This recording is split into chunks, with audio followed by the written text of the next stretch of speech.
do it. No amount is too much. I just saw you splatter it all over the floor. Yeah, it's all over my pants too. Oh, now your pants are clean. All right. Excellent. Welcome back to another episode of Truth to Youth. Really excited for what's in store for us today.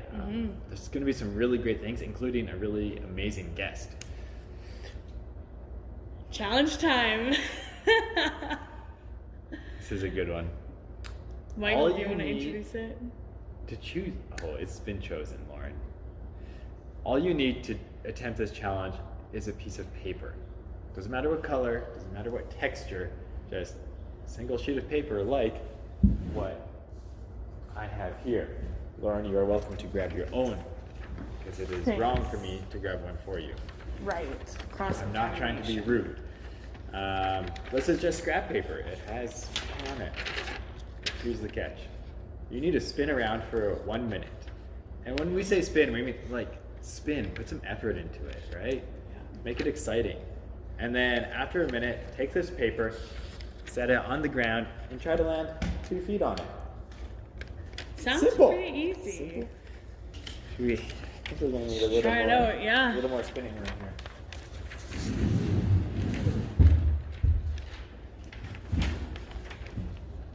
Set a timer. Hey Siri, set a timer for 1 minute. Your timer is set for 1 minute. Let's go.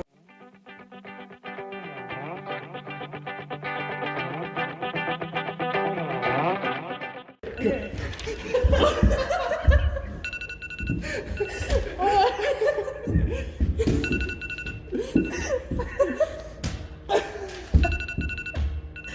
I think I did it. Okay. So we know it's possible. I think. Is it though? I did it. Did you? Did you ever land 2 feet? Eventually, on like my 4th try. Cool. We should try get some other people involved in this, Michael. See if this is like completable first Yeah. attempt. Do you have anyone in mind? You know, I think there's a few people in the office today. How convenient.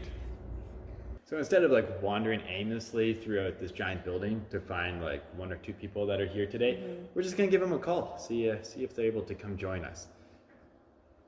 Today we are gonna call a lovely lady by the name of Joy.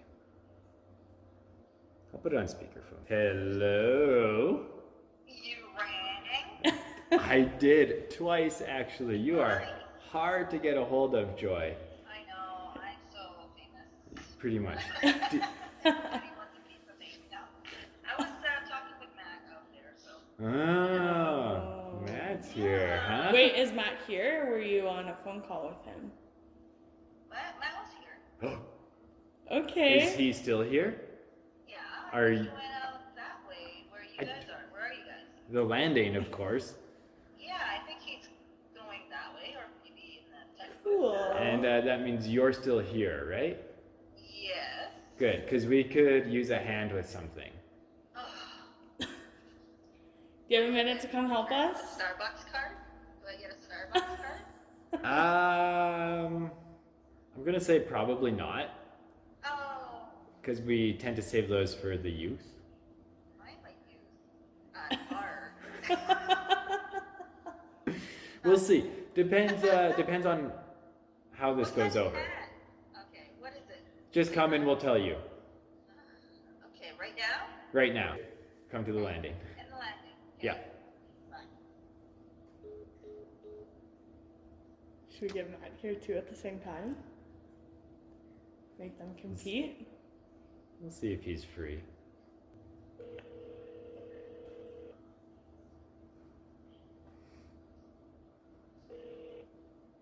Hello, Mr. Matt, how are you doing today? Joe Mike. Good. How are you? Excellent, I'm doing well. I was curious if you had a spare minute to engage in a little competition Okay. in the landing. Where? In the landing. Okay, I'll be right there. Oh, You're excellent. the best. So, Joy and Matt, you may as well come on. Yeah, stage. join us we'll, up here. We'll get out of your 6-foot bubble. So, you're each going to grab a piece of paper, and hold it. Okay. You'll then spin for a full minute. Oh man. And once the minute is done, put the paper on the ground and put 2 feet on the paper. Okay. That is, Spin for a minute? Yeah. yes. So I will what time am it. I gonna break here when I This fall is over? Just yourself. Okay. Fall off the Serious? stage. So anywhere. So serious. Yeah. So I have to you hold just this until hold I it, hold it. spin for a minute, put it down wherever you are. Don't Clockwise try or to stand on it. counterclockwise? It does not matter. And how many rotations per second do we have to do? Half? No. I don't know. I feel That's like, a little long. I mean, It's- it's a little long. don't think about it. I'll tell you when it's done. Ready? Any questions? Okay. Too late. What if I throw up? On your mark, get set, You're cleaning it up. go.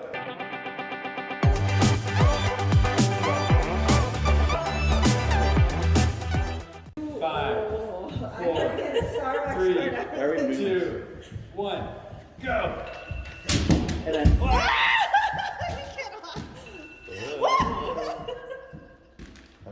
That was That impressive. was impressive. I can't stop this time. I think Matt did better than any of us.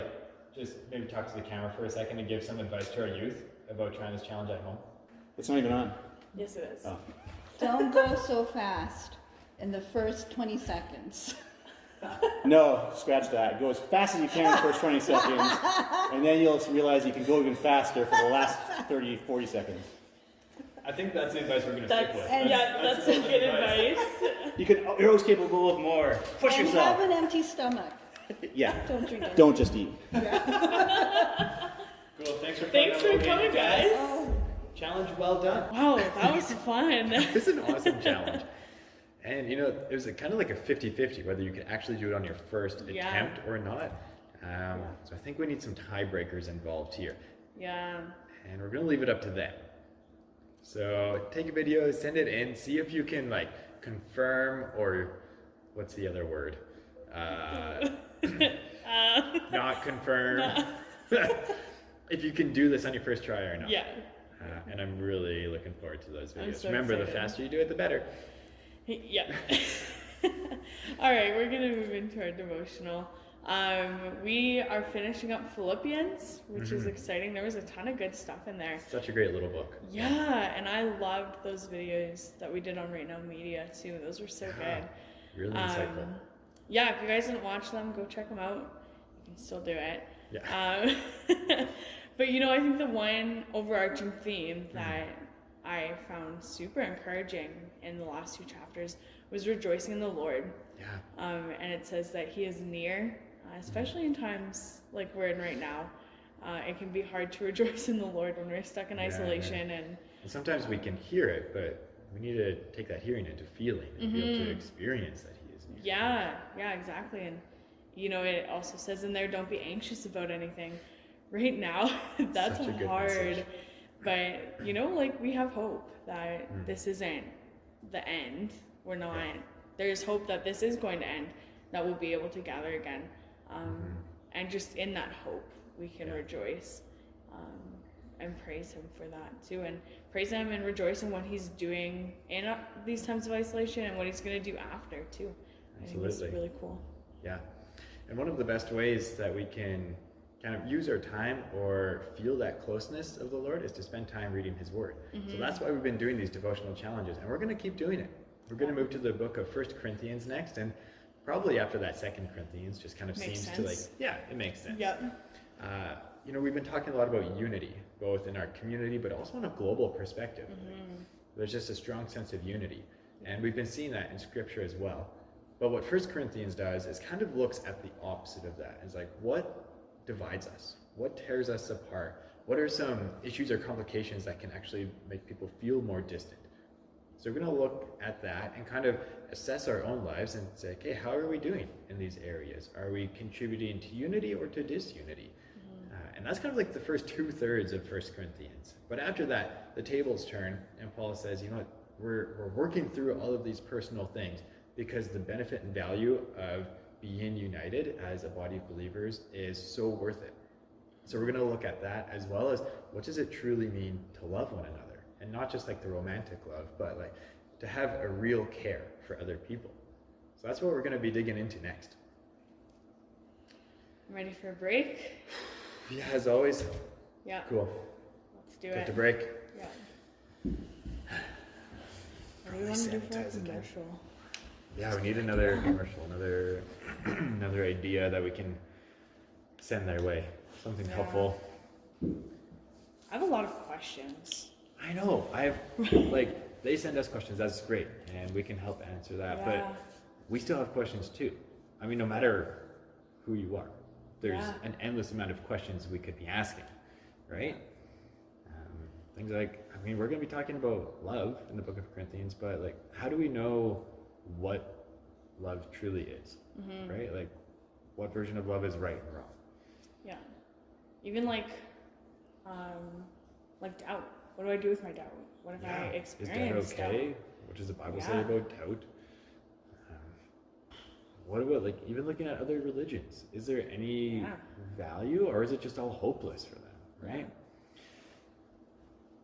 So many things we could. I wish there was just like one spot we could go to just have any of these questions answered, Yeah. or at least start thinking through them properly, Yeah. right? There's so much. Yeah. You know, somebody recommended a while ago, Okay. some guy on YouTube, the 1 Minute Apologist, and he answers Interesting. like a ton of questions and stuff. That might be worth Check it out. looking at. YouTube is always a good hit, Yeah. and I mean, if they're actually just a minute, that's super Yeah. simple, right? Like anyone has time to sit down and watch that. Yeah. 1 Minute Apologist, yeah, super easy to find. He has tons of videos. That's sweet. We should Like I think probably in the check them out. hundreds. Yeah, let's do it. Let's use this for a commercial. 1 Minute Apologist on YouTube. Sweet. Let's do it. Cool. Let's make a commercial. You know, I've been recording this whole time. Whoops. We could probably just use that. Just use that. Cool. Sounds good. Welcome back, guys. That was great. Today we're really excited to have our guest here. This is Jillian. Jillian, why don't you tell us who you are? Yeah, so I am Jill or Jillian. You can kind of pick who you want to call me, and I work as a counselor. And so I work in the field of mental health. And so I get to sit with people all day long, and particularly I work a lot with kids and youth such as yourself, and so I work to just kind of help you through some of the things that you are all struggling with and help you solve problems and learn more about who you are. Wow, That's essentially what I do all day. that's awesome. Thanks for being here and sharing your Yeah, my expertise with us. Mental health has been a topic we've been looking at all month, so it's really great to be able to ask our questions to someone who's been so invested in it for so long. I think one of our first questions we want to go with is a lot of the times we can feel anxious, we can feel down or depressed. What's the difference of feeling that from time to time and being someone who has anxiety or being someone who is depressed? So there's a difference between emotions and then a diagnosis Okay. of anxiety and depression. So emotions are kind of a full spectrum of things that we all feel. So each one of us feels anxiety, sadness, happiness, joy, fear, shame, and the list goes on. Yeah. And so there's many things that we experience that produce those sorts of feelings. For example, anxiousness is a kind of a really emotion that keeps us safe. It lets us know when things don't quite line up, when maybe somebody's crossed us a little bit. And so anxiety we all feel in situations such as, like, if I have a big test coming up, Yeah. in feeling anxiety, I might actually study Okay. versus fail. Yeah, Right? which is positive. Which is a positive thing. And so anxiety actually helps us. If I'm feeling anxious, I'm probably not going to walk behind the church at 11 p.m. at night by myself, right? And so anxiety keeps us safe. But we say, and same with depression, right? There's lots of things that hurt and help us Yeah. like feel sadness. Absolutely. We lose things. We, get into fights and arguments with our friends, or we struggle in our families or at school, and so those things can produce very much so feelings of sadness and depression. But there's a difference, we say, is that when we kind of start to see anxiety or the depression bleed into all areas of our life, where Okay. they're kind of getting in the way of our ability to like be with friends and do well with family and school, and it starts to weigh on us all the time, we say that it's more than just a feeling that matches an experience, right? Okay. We say then that lets us Yeah. know that we probably are struggling more with anxiety or depression, because it's like getting in the way of us just doing life. Right, absolutely. Okay, that makes a lot of sense. Although this probably goes over a progression of time, how do we recognize this in our own lives? Usually we start to recognize it because we just like feel like we're not enjoying the things that we enjoy anymore. Things seem really difficult. We might not have motivation for things. And Okay. these go for both anxiety and depression. Interesting. We might notice that things that we used to find really easy are now really, really hard. So things that we used to be able to do with confidence, we now just can't. We feel tired a lot of the time physically. You know, we might feel like we're sick, or we just have no energy for things anymore. And so these are kind of places where we start to notice it. The other place we start to notice is when people start asking us if we're doing okay as well. People can, like our parents or our friends might start to notice, hey, you don't ever want to come out with us Right. anymore. So these are all red flags and not necessarily just internalized. It's visible. Yeah. Other people can notice it. Yeah. So if there has been a diagnosis, or maybe you're suspecting it, how do you manage these things? I'm sure, especially right now in a pandemic, everybody's feeling a little anxious, a little down. Yeah, so much change, right? Yeah. Yeah. So like in the pandemic, we'll go with that first. How do you manage feelings of anxiety or feelings of depression? There's like a long list of different types of coping tools, we call them. We call them coping tools because they're things that help us cope with how we're feeling, how we can use them to kind of function better and be able to do the things that we really need to do or want to do. And so when we look at coping, it looks like a variety of different things, and it's different for everybody. And so we kind of break them up into kind of 3 categories. Okay. The first one is self-care. So one of the best ways we can, help manage our, emotions is to take care of ourselves in other ways. It gives us just a little more gas in the tank in order to be able to process and kind of sit with our emotions. So things like eating well, being well rested, socializing with friends via, phone and video right now, things like getting outside for some fresh air, things like just even getting up and showering and doing our hair, right? Those are all things like having a treat, or like for me, it's coffee in the morning. Those are all like kind of preventative things we want to do ahead of time so that when we feel the feelings, we have some ability to kind of walk through them. Because if we don't, we're not going to manage them very well at all. Right. Then the other piece is kind of your coping tools, and these can look like big things such as seeking help, going to counseling to learn a little bit more about them. Even the internet can be a great source for teens. If you type in, coping with teens and anxiety on Google, you're going to get a ton of really helpful resources in that way as well. Be careful with them. Some are not so great, right? And so kind of asking someone can be helpful too, but there are a few things that we can just do, things like kind of more distraction orientated things. So we might just look around the room and notice like what we see and identify the color. So here I am in the landing. I might look around and say that Coca-Cola pitcher is red, and that t-shirt hanging is blue, and the cabinets are brown, and the carpet is gray. And anytime we thought switch, we call it, and focus on something other than what we're feeling, our body calms down. Because as long as we're not focusing on the anxiety or the depression, we don't necessarily feel the symptom that kind of comes with it. So anything like that, things like listening to music, sitting in the family room with family, these are all sorts of things. Imagining your favorite spot or your vacation that you love, just like what you'd hear, what you'd see, those sorts All of very things. simple and accessible things. Like anyone can do this stuff, Yes. right? Yeah. Okay. So we recognize we might be struggling. At what point do we need to go for help, or where do we even go for help? I like to say when we don't feel safe anymore.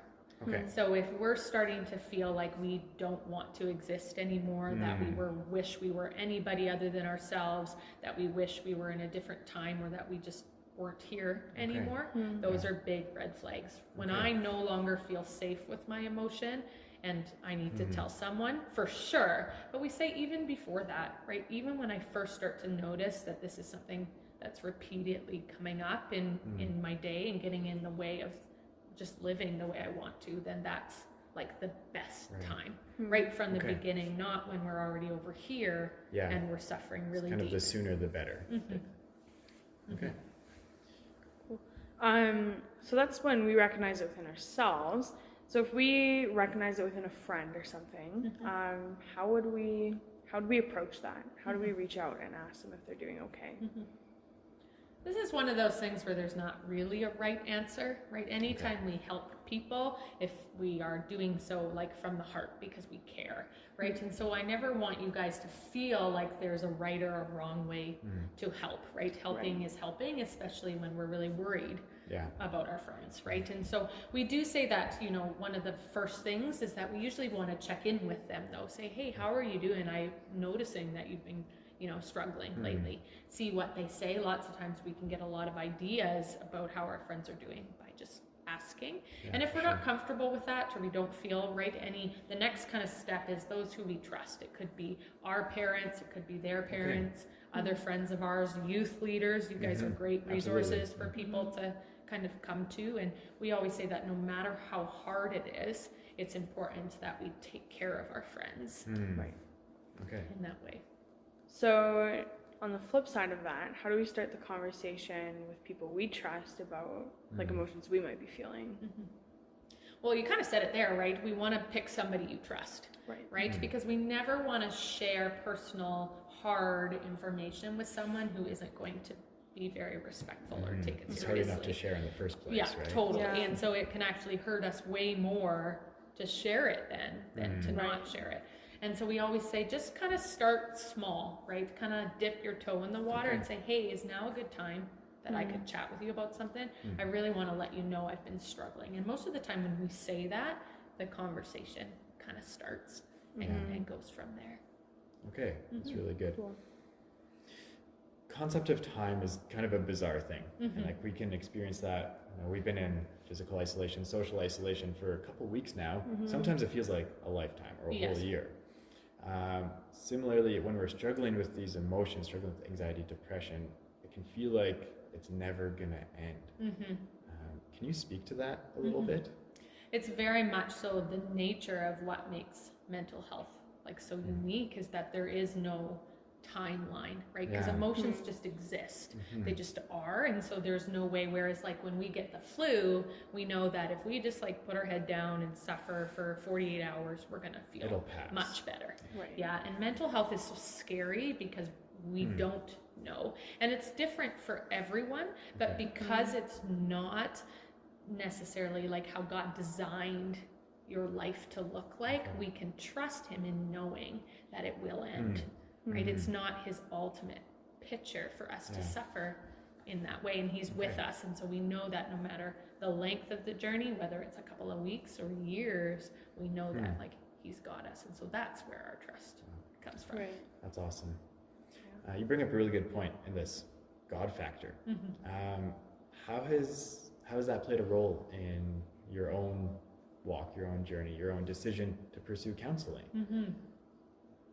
I think that, you know, in my view of God and how he loves me and how he loves people was the biggest hook for me in pursuing counseling, right? Like, I believe he, you know, gifted me with a heart for people and to like, you know, strive to see them in a similar light that he does. And so that's why I think I kind of fell into counseling, is just my heart for people and wanting to see them like suffer well and suffer to get to the other side, just like he does for us, right? And That's so, awesome. yeah, so that's Really kind of cool. where I ended up there. Okay. That's awesome. Do you have anything else you want to add in? Do you have like any last tips for like our youth on just how to talk about it? I feel like it's such a taboo topic, which is why we're doing this. We want it to be a conversation. We want the conversation to open. So yeah, do you have any like last tips or suggestions for how to talk about it? Sometimes if we like can't bring ourselves to do it, like we talked about finding your safe person Yeah. first, sometimes it can be helpful to use an example of a friend of yours, Okay. metaphorically. So you could say, I have a friend of mine who's really been struggling with anxiety. Like, how might I help that person? When really, Okay. it's just a safer way for us to get the same kind of answers, right? Right. And so then we might get some information. Sometimes it's about using an example of, like, you know, in that TV show I watched where so-and-so was really anxious, Okay. that's how I'm feeling right now. And so we That's don't really have to helpful. give up Yeah. ourselves and how we feel, but we can still relate and show somebody like you guys, like, Yeah. what I'm going through. Okay. That's awesome. That's awesome. Well, Jill, thank you so much for being with Yeah, us and anytime. sharing your expertise. Yeah, you bet. Shout out to your homes. Yeah. Welcome back to the last segment of our show. Having Jill here as our guest was just such a great experience. It's very evident that she really knows what she's talking about. Yeah, she gave some awesome tips. Yeah. And really, this kind of like wraps up our focus on mental health. We've been focusing on it for kind of 4 episodes because we find it such an important and pressing topic right now. But just because it's not going to be our focal point with our guests in the next couple episodes, we're not going to stop talking about it. Yeah. And that kind of alludes to kind of Jill's overall message as well, right? Yeah. Yeah, and I think our whole episode today kind of ties it all together. Even with our challenge that we did, sometimes it feels like our head is spinning. Totally. And when we're walking through mental health, just everything is, We just can't yeah. seem to get our feet on the ground, right? Yeah, It's that very exactly. real feeling. yeah. Uh, But Just I, in you know, our I heads. loved what she said of finding one person that you trust to talk about it. Sometimes they can help us get our feet back on the ground. Totally. Yeah. So with that, we really encourage you guys to, think through what is one person that you can really trust to start a conversation about mental health. Because the first barrier is being able to talk about it. Yeah. And that's a huge step. It is. Reaching out to somebody, that's big and it's hard, but it's important. Absolutely. So we're available to talk to. If you have some friends that you feel like are able to talk about that, or parents or family friends or other pastors or mentors or leaders or coaches or teachers, Yeah. there's so many people. Yeah. So Reach out. anyways, we have some more questions to end the Yeah. show off. The first one is for both of us, and it was, if we were not youth pastors, what jobs would we have? Oh man. I think I would probably, there's one of 2 different things I would do. So I went to school and got a degree in missions. So Okay. maybe like an overseas missionary of some sort. And does it count if you're still working with youth overseas? Right. That's true. But it wouldn't have to be. I wouldn't, yeah. I mean, like if I wasn't a youth pastor, would I be a normal pastor? Yeah. Yeah. Otherwise, probably something like in hair. Like I love doing really? hair. Yeah. I did like not know that. when I was in college, I would spend like 7 or 8 hours doing hair before like banquets and grad and stuff. Just for yourself. No. Just on my hair. No, like on other people's. Like I love it. I've never Okay. cut somebody's hair. That scares me. I was just so gonna much. ask, have you done the cut your hair at home challenge? Right. So I've cut my own hair. Okay. So it doesn't have to be next week's challenge. No. Thank goodness. No, I've cut my own hair, but I've never cut somebody else's. Okay. Yeah, but like I'll do it. I'll dye hair, whatever. I'm fine with that. But yeah. Cool. What about you, Michael? For me, it would be 2 options. I'd either be a welder or work in construction, carpentry, probably framing, something like that. In high school, those are 2 paths that I was really heading down. And once I graduated, I spent a whole year after high school trying to figure out testing some of the trades, but just wasn't feeling fulfilled and satisfied because God was calling me elsewhere. So I landed here, and I'm so thankful for it. Yeah. But I guess if I wasn't here, I probably would have ended up there. So Sweet. Awesome. next question is, can women be pastors? Yes. Okay, so this is a pretty highly debated topic. Yeah. So, and talking about what divides people, this topic alone has divided churches. Yeah. And actually still Still continues does. to divide Yeah. churches. Yeah. Why? Why is it so divisive? There's a few scripture verses that talk about, women staying silent in churches, women, like not being authoritative over men. Yeah. Or in some cases, even like, a woman's not allowed to speak in church because they need to ask their husbands when they're at home. Yeah. And it's a bizarre passage, and we read it and like, wow, that is really harsh. Yeah. Yeah. Is there, like, but do we follow that? Right. Or is it trying to give a different message? Right. Yeah, 'Cause it's it's such a debated thing. There's also stuff for the other side too. Yeah, exactly. Both Old Testament and New Testament, we see females in leadership roles, spiritual leadership roles. Old Testament, that would be like prophesying, prophets. Right. In New Testament, whether it's a deacon or leading a house church or something that these other passages seem to contradict. Yeah. And that's why it's so debated, because it almost sounds like the Bible is contradicting itself. Yeah, like when I hear this question, or I get asked it quite a bit actually, I immediately go to the Great Commission. Our goal is to share the gospel and to preach Jesus, and that's what we're doing. Whether you're in leadership in a church or you're a pastor or not, I think that's all of our goals as Christians, is to share the gospel.